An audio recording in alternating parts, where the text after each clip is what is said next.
Now I'd like to introduce our other keynote speaker for the day, Joyce Seitzinger, who is all prepared and ready to go here. Joyce's focus for the last 15 years or so has been developing networked practices and communities.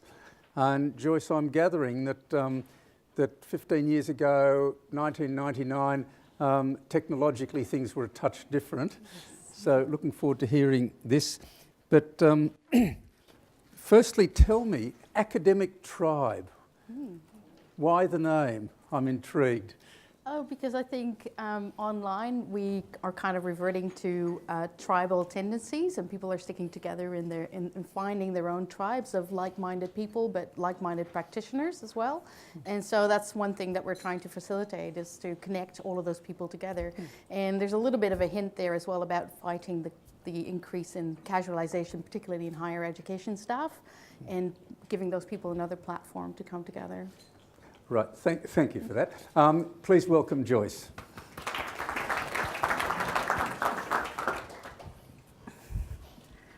Hi, everyone. This morning, Tom set me the challenge because what I'd done is, in preparation for this talk, is I'd done my PowerPoint slides and everything, and I was going to send them over, and then on Monday morning, on Monday night, I went to my MacBook, and my MacBook looked like it had fallen to the ground, and it wasn't working, and it wasn't starting, and there was a gap of about 1 centimeter on the side, and I thought, oh my God, someone in the household, not me, has dropped my MacBook and not told me about it. And then when I rushed over to the Apple store, they said that actually what had happened was that the battery had exploded. It's an overheating battery, apparently a common problem if they come from like the first quarter of 2011. And so it really had just pushed the entire MacBook out. And so luckily, I am a very networked person, so I do walk the walk, Tom, and I've got all of my stuff up in the cloud. So it wasn't too much of a disaster. I could still get to my Dropbox, and I still had all of my things. So I was about to just send off the PowerPoint and have it uploaded here by the tech team. And then, of course, Tom said, no, you have to do this. You have to walk the walk. You have to do it off your iPad. So there's a slight change of plans, and I'm going to be doing it off my iPad and hopefully do a few live demonstrations as well. So. Yes, so I'm going to be talking about the potential of personal learning network. In fact, it's become much more about the practice of a personal learning network. And there have been some questions this morning about, well, how do you get people there? How do you get a vet practitioner up to being like a digital native? How do you get them to that point? And so these are some points that I'm going to be talking about. But in fact, there were many points that were mentioned this morning that I was like, oh, I could have an answer for that, or I could have an answer for that. So I hope to get around all of them, but we've only got 30 minutes. And so my sly kind of strategy is that if I don't get around to it, then please just ask me a question about it during question time. So, kia ora, goedemiddag, good day. You've probably heard that I'm not from Australia and I'm not from New Zealand. I'm actually Dutch, and I moved to New Zealand in 2006, and I moved to Australia in 2011. But I went to an American high school, so if you're wondering where that accent is coming from, yeah, it's not Dutch. It's definitely American. You're not kidding yourself. And I've noticed that there aren't a lot of people online on Twitter today, but for those of you who are on Twitter, you can find me as @CatsPajamasNZ. I've been @CatsPajamasNZ since 2007, and it's how people now know me. I can't change that name. People send me like socks with little cats in pajamas on them, and I get children's books with cats' pajamas. It seems to have kind of caught on. So that's how you can find me. And of course, for those people who are at your table and who have the answers to those questions that we were just asked, you could be tweeting them, and I feel totally free to get on your laptop or get on your iPad, set yourself up with a Twitter account for today, and just join us there. We've been using the hashtag IBSAConf, so IBSA Conference. So if you want to find us, you can find us there. You can tweet your answers to those questions. Now, as for my presentation, I got 54 slides. I probably won't get through them in 30 minutes, but you can find everything from the slides on the digital handouts. So it's tiny.cc and then IBSA PLN. And if you can't quite catch that, then you can just take a snapshot of with your phone you can ask the person next to you to just send it to you. But that's where you'll find all the information. It's also got a link to the slides on SlideShare, so you can just find them there. So like I said, in 2006, I moved to New Zealand. In 2007, I was living in Napier, in beautiful Art Deco Hawke's Bay. And I was working there as at an Institute of Technology as an e-learning advisor. And so that's how Tom and I know each other at the time. He was working for another Institute of Technology in New Zealand at Unitech, and we had similar interests in using communities of practice to do staff development, because we both felt like just doing a 2-hour workshop just really wasn't getting us anywhere. And there's many times that I asked Tom for advice about how to go about, growing the community of practice at our institute. Because what I found was that I was the only e-learning advisor there for 350 staff. And as e-learning advisor, I kind of the job description was basically be Wonder Woman, so you have to be a learning designer, you have to be a good, staff developer, and you have to be, able to write strategic documents, and you have to be able to also be the help desk person, and you have to be able to do all of the Moodle administration. And so it was a really big task. And even though I've been doing e-learning since 1999, in the Netherlands I was working in corporate training, I felt strong in project management and learning design, but I had no idea about Moodle admin. And at the time I was finishing my master's, and as part of that we were asked to do an assignment using a very unlikely tool for education, and myself and my group mates chose Twitter. And what I found that as I got online, I actually started to be connected to other people who were also e-learning specialists or learning designer, educational designers, whatever you want to call us. And we were all doing similar work, but I also got connected to a lot of Moodle people who had lots of technical expertise that I didn't have, and who were then there like a friendly hand that I could reach out to when I needed more information. And it was always very personalized. It was look, I'm really struggling with this one thing now, can you help me? And they would come back with me. And I actually found that, that started to be the initial growth of my personal learning network. And then I found that, that was actually a better way for me to do staff development with the teachers that I was working with as well. So rather than me trying to be the end-all, be-all expert of everything e-learning, what if I could connect the nursing lecturer with somebody else who was already doing what she wanted to do, so that they could learn from each other, because I'm not a nursing expert. I don't know everything that they need to know, but I could certainly be that facilitator. And so in a way, as the teacher of the teachers, I was starting to take that role of being the facilitator and helping them to actually develop, more of a digital practice and a network practice. And so in a way, social media actually saved my life. Me going online and, meeting up with all of these other experts then allowed me to connect to other spaces and find the people the teachers that I was working with, that they needed, rather than me trying to, do everything at once. And that's really kind of become my role. I've really seen my role shift from being the person who just teaches you how to use Moodle to actually being the personal digital coach.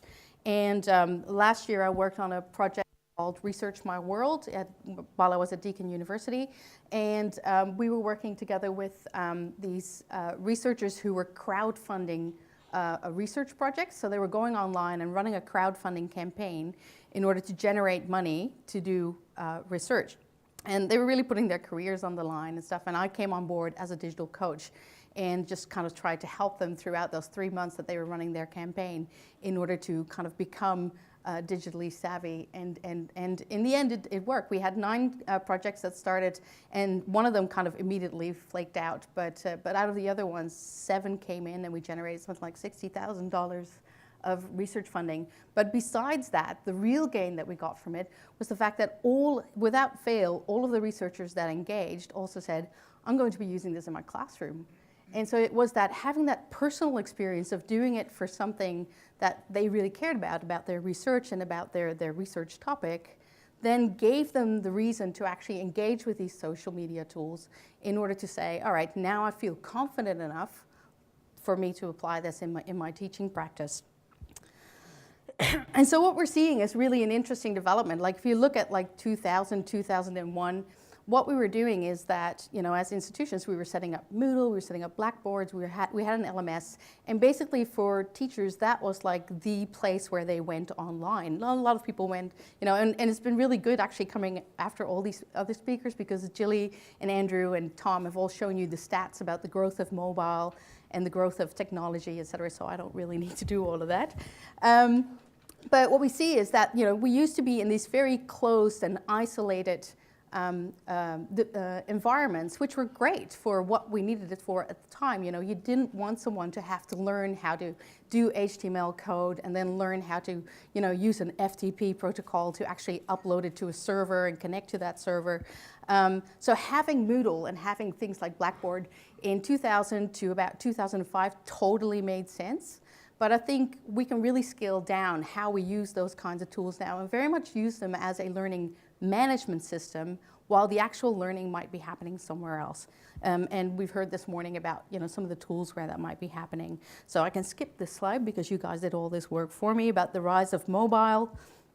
And of course the rise of social media. So this is something that you might want to revisit yourself. It's called the Conversation Prism, and it's basically an overview of not all the social medias, but some of the more ubiquitous social media tools that are around. And but what they've done, Brian Solis and his partners, is they've actually kind of put them into different categories about why you might want to use them. And a big difference that they've made in version 4, that's just come out, and you can download this for yourself, but you can also get a poster to put on your wall. But what they've done is they've actually put you in the middle. So the user actually sits at the middle, and the user decides what they're actually going to use. And what we're, of course, finding is with the rise of mobile, people being able to take these things with them wherever they go, and with the rise of social media, these tools being so accessible, is that what's happening is people are starting to develop new practices. And one of those practices is that we now graze on information. So we don't have to go to, like Jilly was saying, those tethered stations that tie us to a desk. We can actually be learning and be talking to people and communicating with them on the run. And that means that we can also kind of like learn wherever we are. And there's a, now, is it University of California or University of Colorado? I always forget where Chris is. But she's done some really interesting work. And particularly looking at how people are now learning, in an overlap. It's not like people have these separate contexts. We were talking about context earlier. We don't anymore say like, oh, I'm going to school, or I'm going to do my work, or I'm going to do this. The things all overlap. When I'm sitting on the couch at night, I might be doing a little bit of work, and I might be doing a little bit of socializing, and the things all overlap. There is no, even this morning as I was tweeting about the conference and taking notes, I was also just, checking in with a few people who were going to be here or who are actually in and around Melbourne, and I was trying to get ready for another conference. So, our contexts overlap, and that's something that we do need to learn, and we need to have people who can guide us in learning how to manage those overlapping contexts. And this is a quote from Joy Ito, who is at MIT. He's the manager of their, now is it Education Lab. And I really like this quote because it kind of establishes how I also think about what learning these days means, is that it's really about establishing yourself as a node in a broad network. And that means that that node, you and your identity as a node doesn't need to stay the same. So it can change as you become a more experienced practitioner. It can change as you change contexts. You can grow in the kind of node that you are. But ideally, you would start when you're training. Ideally, you would start when you enter education, and then you can just build on that. And so what that means is that we actually need to kind of start thinking about what kind of a node we are currently. And I know I mentioned digital natives earlier, but actually the idea about the digital natives has been completely debunked. There is no such thing as a digital native. And this idea, which was coined by Dave O. White a few years ago, is actually a better way of thinking about it, about people being on a spectrum between being a digital visitor and being a digital resident. And so kind of a quick way of thinking about that is that, if you generally think of the internet as a place where you just go to look up something, then you're very likely a digital visitor. You're somebody who just goes there, goes to Google something, you find something that approximates what you need, and then you leave again. But other people, stay there online and engage with other people, have a rich social life there. And so those are more like digital residents. And what he's been doing, and he's now at University of Oxford, David White, and what he's been doing is he's actually been getting people to map where they are. And this goes back to that whole idea of becoming aware of your network practice and what it is that you want to do with it. And of course, the first thing is that you need to know where you actually sit currently. And so I'd like to do a little exercise with you. There's notepads on every single table, but if you want to, you can also do this, on your iPad and some kind of sketch app that you've got. But it's to basically map out where you sit, and not just on one tool, but where you sit on various tools and what you use it for. So as you can see, here's an example that Dave's done himself. The idea is that you've got this matrix, and it goes from personal to institutional, or you might think about professional. So do you use it for personal or for institutional? And are you more on a visitor resident, like you will go there? Like for me, that would be LinkedIn. Like I go to LinkedIn, but it's not the best place to go and find me. I'm not there a lot. I might check in once every week, But on the other hand, for Twitter, like I'm there all the time, and you can always reach me. So there, in Twitter, I'm a resident. On LinkedIn, I'm definitely a visitor. So just take 2 minutes to just kind of map that out for yourself and get an idea about where it is that you sit. And one of the things that somebody found was that they had, a professional email and they had personal email, and they used them in very different ways. So those would actually be 2 different platforms for you. All right, so just take 2 minutes just to get an idea about where you are. So, and if you need some inspiration, there's some examples there, and you can find them online there at that URL as well. So you can do it whatever way you like. If you've got PowerPoint, you can do it in PowerPoint. But I also think this is a really good exercise to do with our students, to kind of have them see where they actually sit and which tools they use all the time. Because there is no one way of doing things, Like initially when we started in 2002, 2003, we're saying to everybody, you have to use Moodle, and that's the one place that everybody has to be. And of course, as an institution, you want one generic tool that everybody is comfortable with and that everybody can use as a starting point. But I think now increasingly we should give people the freedom to decide which tools suit them and which tools suit their lifestyle and their learning and their work style.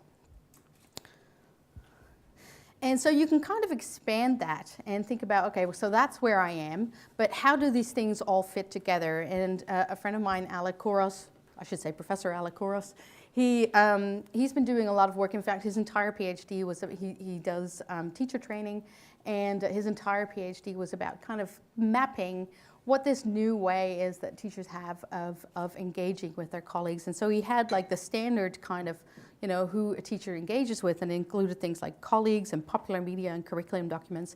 And then he kind of expanded that to document this emerging practice that was happening of people also using, online communities and social networking. And I know that IBSA is doing a lot of work with growing these kinds of communities, which is great. And people using blogs and video chatting, etc. And I'm really pleased, Tom, that Skype have now made that video chat available to more people, because I was paying for that. I was paying $3.99 a month for that, so that's really good. And the fact is that when people start to build their personal learning networks, everyone's got the same building blocks. So you need the internet, preferably some kind of mobile device, because mobile is where it's at, and that makes the personal learning network travel with you rather than you having to go someplace to be at the personal learning network. You need social media tools, and you need people, right? So you need colleagues and peers and family and friends to connect to. But all of those things comprise the building blocks, but then you actually decide like what your personal learning network is going to be. But I think until you're aware that you've got one, it's actually really difficult, and it can be really overwhelming. Like this person says that you have to use Twitter, and this person says that you should be on Facebook. This person says that you should be, definitely LinkedIn is the place to be. And of course, the thing is like, what is going to work best for you? And that's where the whole idea of the personal learning network comes in, is for you to start thinking about, well, what do I want out of it? And if I'm talking about this in a few weeks and they asked me to kind of clarify what a personal learning network was and could I make my title more explicit. And so when I'm going to talk to them about it, I'm going to talk about the bonsai art of personal learning networks, which is that you really want to prune it to the point where it's manageable and it is what you want it to be. And so as I was working with lecturers to kind of, help them to grow their personal learning networks, my initial reaction, very immature, 2007, just in a new country, very excited about my new job, et cetera, was to tell everybody, you must be on Twitter, because it had been such an amazing experience for me. I was like, you have to be on Twitter, this is the only way to do it. And in fact, my colleagues started to joke and said, you're just trying to turn everybody into just another Joyce clone. And then, after a while that sunk in and I thought, yeah, that's not quite right, because it doesn't work that way for everyone. And so what I realized is that there were actually several different areas of a personal learning network that people could start to work in. So even though this conversation area, so this first quadrant that you see on the top left, the conversation, the hub, the place where you can be found online, to me that comes really natural. I'm an extrovert, I like to talk, I like to meet with people. So that comes really natural to me, and I'm not that worried about my personal privacy online. I'll just share whatever, talk about what food I ate. And Mel and I went out on Monday night and, we're tweeting from the restaurant. But other people don't. Other people say, well, I've got kids. I like to keep a bit of a boundary between myself and my students' stuff. And it took me some time to see that they actually had a point. You don't need to throw everything out there. But for me, that side of things was really good. But if you're not all that interested in, being in this very open space of Twitter, then you might still need a conversation tool. But for you, something better might be something like Skype, which now does these guided group chats.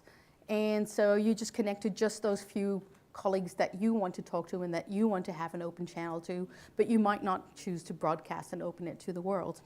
So that's what the conversation hub is about. And so you can ask yourself questions in order to kind of map out what your conversation hub currently looks like. Do you have LinkedIn? Do you have Twitter? Do you have Facebook? Or is it currently empty, and are you looking for something to fill that void? Maybe for you, I've got the logo up there, it's Yammer because your institution uses Yammer. Or maybe another community of practice that you're associated with uses Yammer.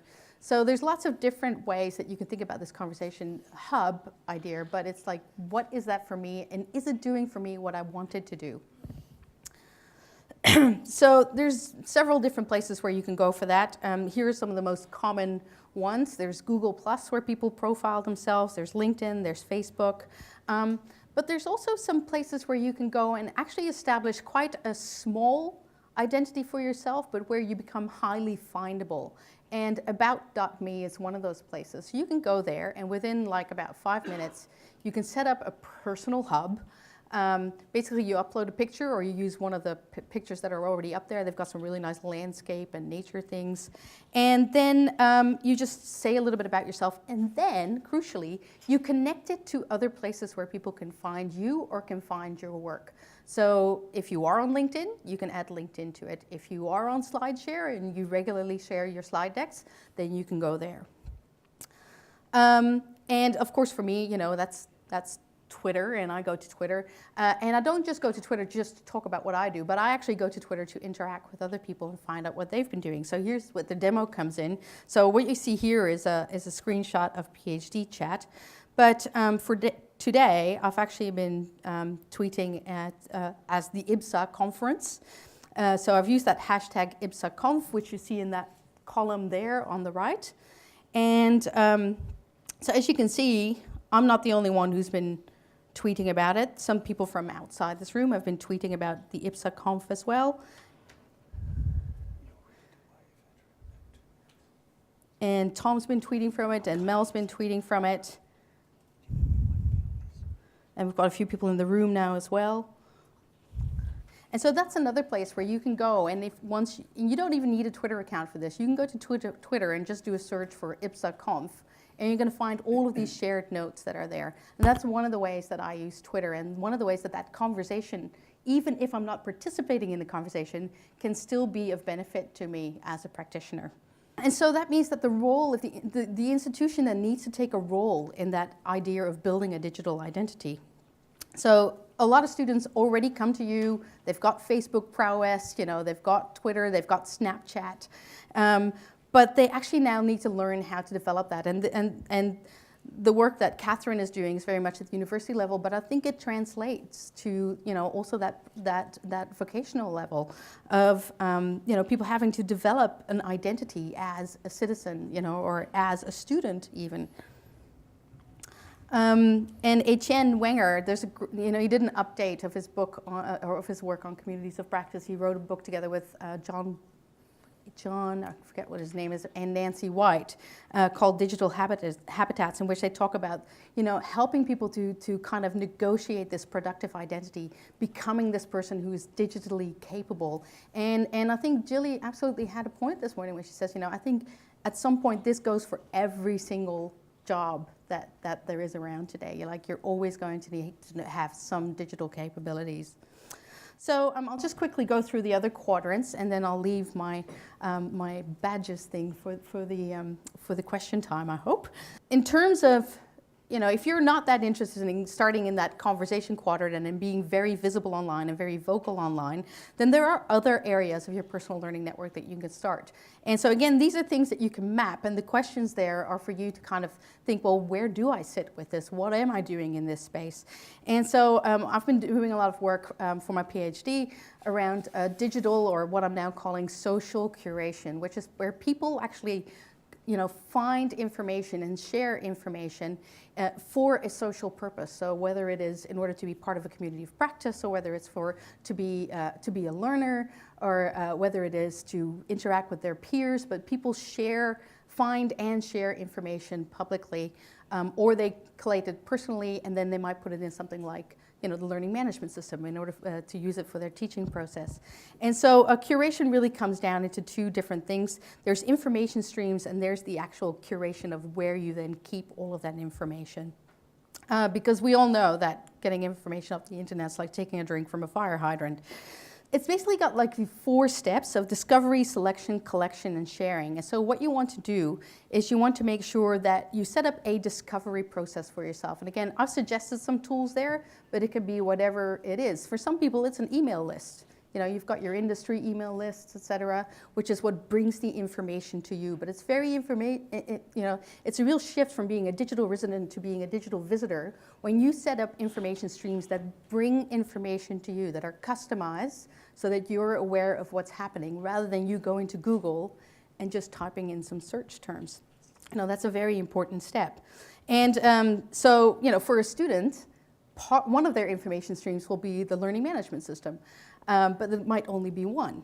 The other one is probably the secret Facebook group that they've set up with the other students. So there's various places where people go. But 2 tools I would like to suggest absolutely are Zeit and Flipboard. In fact, Zeit's just been bought by Flipboard, but it is a great information stream for actually gathering information and bringing it to you and tailoring it to you as well. So after that, you do the selection bit, which is really very much a human process. You decide what's important for you, and then you decide where you're going to keep it. And again, for some people, this is just their favorites on their personal computer, but if it's sitting on your personal computer in your office, you can't take it with you. So a first step is then to find an online tool that will actually help you do that. And so again, sometimes that'll be your LMS, but it could be something like, well, what used to be Delicious, but you can use Digo. But it might also be Pinterest, which is something that a lot of people have taken to because it's got such a visual interface. And then you might decide to share it with various audiences. And that's where you actually think about, well, who are my audiences? Who am I currently sharing things with? And could I be doing more to maybe share with my students, or share with colleagues, or share with people that are at other institutions? And that also means that if people are starting to develop their personal learning networks, and they are starting to build those, that as an institution, we also need to start thinking about how we incorporate those. Expecting that people are going to do all of their learning interactions within the learning management system is really not of this time. And, ideally what you would want is that people, that almost the institutional systems acted like, a space station where people could come and just dock their personal learning network. And it was really interesting getting that question this morning about, is it possible to aggregate all of these statistics? That's what you would like. You would like for someone to come in and for their interactions to be connected to your system and for your system to actually, generate some reports from that. We're not quite there yet, but the work that people like Tom and others are doing is really showing that there is a need for that, for us to actually be able to map all of that. I will stop there, but one of the questions that was happening this morning was around how would we accredit this? And there is a new way of doing that, and that is through digital or open badges. And so if anybody wants to ask me a question about that, I'm happy to answer that. Well, we'll now take the next slide, which is questions. Hi, I'm somewhere between a resident and a visitor, but my question is about where we're looking at lots of technologies, devices, and that fractured focus, because I read the newspaper differently now to how I used to read it. I was conscious of that this morning. I'm just kind of grabbing all over the place. Is there any, and you're doing a PhD, so I'm presuming that you need some sustained focus when you're working. How do we ensure that both can happen effectively for learning? Yeah. So it's the fractured focus and the sustained focus. Yeah, absolutely. And it is a challenge, and I also had that experience at one point of thinking, my brain's not learning the way it used to learn. Like I'm just not absorbing as much as I used to do. And it is about creating those concentrated moments. And there's a really good book by Howard Rheingold. Now, what do you, Tom, can you out of your head, what's the title of that book? Something about, anyway, I'll find it in a minute, but it was, see, there you go, brain. Yeah, Google it. It's Howard Rheingold. But one of the things, so he talks about all of these different literacies that people need to have, but the very first one that he says there is the ability to focus, the ability to concentrate on something. And I think it is something that we're losing with this kind of fragmented information input. And I think it's just about finding the time to actually just shut everything off and say, I'm going to do this. A friend of mine swears by Pomodoros, which is where you do 25 minutes. You set a timer. You've got lots of Pomodoro apps, but you set a timer, and for 25 minutes, you just do that one thing. And then you get to have 2 minutes on Twitter. And then you set another timer for another, and it counts the number of Pomodoros that you do. And once they start to add up, it's like, oh wow, 6.5 hours of concentrated work. That's pretty good. But I think you do need to manage it. And I think it's natural for us as these technologies start for us to go, oh yay, this is great, this is awesome, because it's been shown that there is the kind of that instant gratification. It actually does something in our brain that same thing as like with chocolate, where it like feeds you and it gives you that moment of satisfaction. So, oh yeah, I'll go back to Facebook and see if I've had more likes. So it's about being aware of becoming aware of it, and then actually kind of like making the space for that not to happen. Yeah. Thank you. Sorry, Pomodoro? The book is called The Virtual Community. The Virtual Community, yeah. Thank you. Melanie. I was going to do the Dorothy Dix. Can you talk to us a little bit about digital badges and what that means for you? Yeah, I won't because nobody else has mentioned it, so it's obviously not kind of not part of what everyone here has been discussing. Although, who here has heard of open badges? Okay, so yeah, all right, cool. So, so digital badges are something that we've seen for a while. That's been happening mainly in like video games, but LinkedIn has a sort of badges with the recommendations that you get for different things. For Deloitte has a very active digital badging system in its HR system. Where they, reward employees for certain activities, or someone did an excellent job on, setting up a conference or something like that. But of course, the problem with those things is that once you move from Deloitte and you want to go work with, I don't know, Capgemini or somebody like that, then you can't actually take those badges with you. And so what the Mozilla Foundation have said, and together with some money from Bill and Melinda Gates Foundation, is they've actually started a project about 2 years ago to create an open standard for badges. And they've been working on developing these open badges that people can earn. And the idea behind a badge is that you, as a learner, you find a badge and you see what the criteria are in order to earn that badge. And then you do you do the work that's associated with it. You create the evidence, you submit the evidence, and in return for that, you get issued the badge. And the badge goes into a digital backpack that then stays with you. So that means that it becomes really easy to do lifelong learning and to take learning experiences with you from place to place. And so even when maybe you don't want people going straight into the evidence to actually look at that evidence, the evidence has been recognized by an authority who say, yes, this person has done that work and has been issued the badge. So that's very quickly what the open badges are, but there's some really interesting work happening in that. And here in Australia, Deakin are actually kind of trying to move in under the radar because they've just set up an RPL program that actually issues people with badges for learning that they've done elsewhere. So other people are doing the learning and the teaching, and then you go to Deakin and Deakin says, here's a badge for what you've done. So that's a very interesting model, and I think not a lot of people have been paying attention, but they're really kind of getting under the radar there. So yeah, it's exciting times though, because the badges don't just get issued by a recognized institution. Like I could go online now and issue you a badge. So so there's new trust networks that have to be built, and it'll be really interesting space. Thank you, Melanie. Great, Dorothy Dixer. Thank you. Other questions? There was one just when I was doing that mapping that I came up with myself, and I'm just wondering whether I'm on the right track with it, is looking at myheritage or ancestry.com, that type. Would you say that again is one of those types of media that you would be looking at? Because I certainly am a resident on that. I've built my own family tree, and it's certainly extended internationally, and a huge group of people that I'm now involved with and who are also inputting their own parts of the tree into that absolutely. as well. And that's for a specific context. Yeah. It's your interest in that topic about your family tree and family history, and then other people contributing to that and working together on that, collaboratively or cooperatively, like they might be working on their own thing, but it just happens to feed into information that you were also looking for.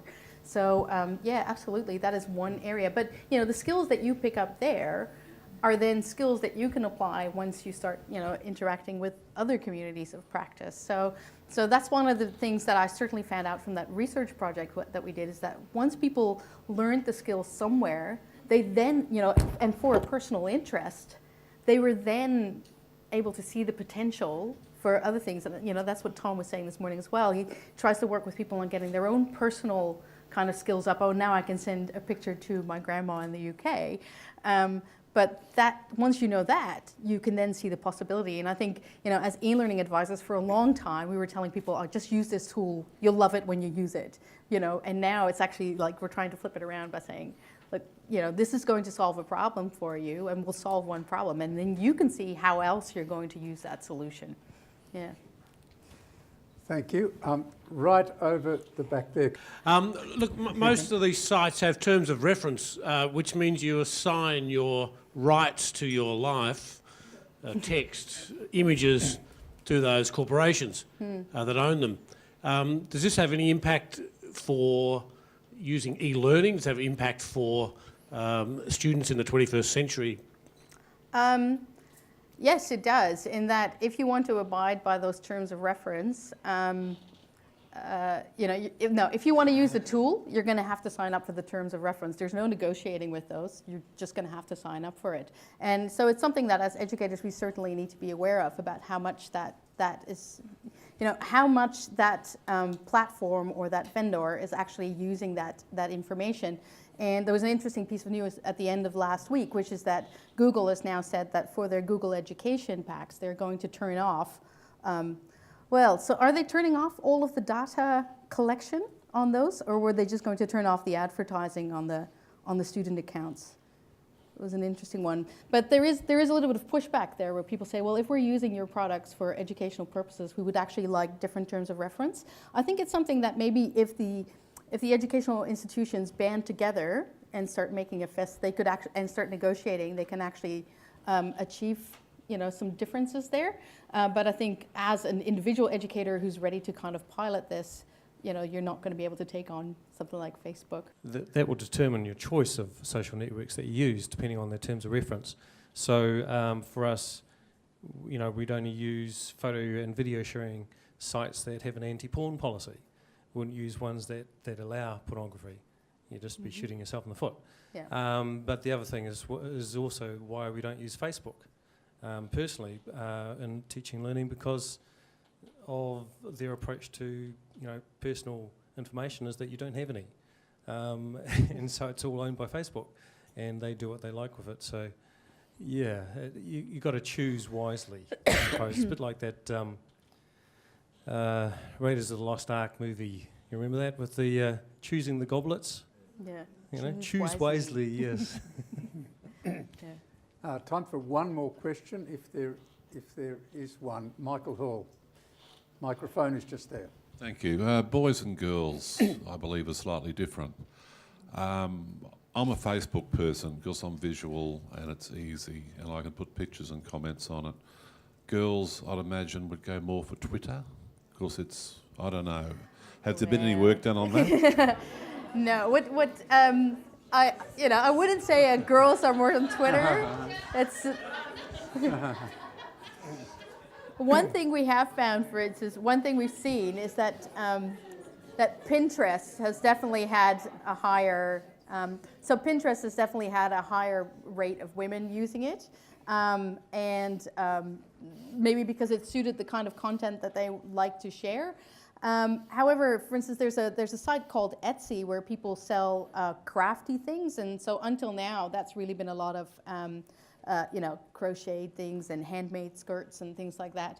But now they've just bought another site that worked mainly with tech tools, so things that people have built and that they then sell, and so they're really moving it. So I think maybe some things appeal to one gender or another at first, but I think it kind of comes out in the wash. And anyway, it's a personal choice. Like people are going to make their own personal learning network do what they need it to do. Yes, but before we go there, Michael, I think we'll just not go to any more questions in case they get more interesting. Please join me in thanking Joyce. Thank you.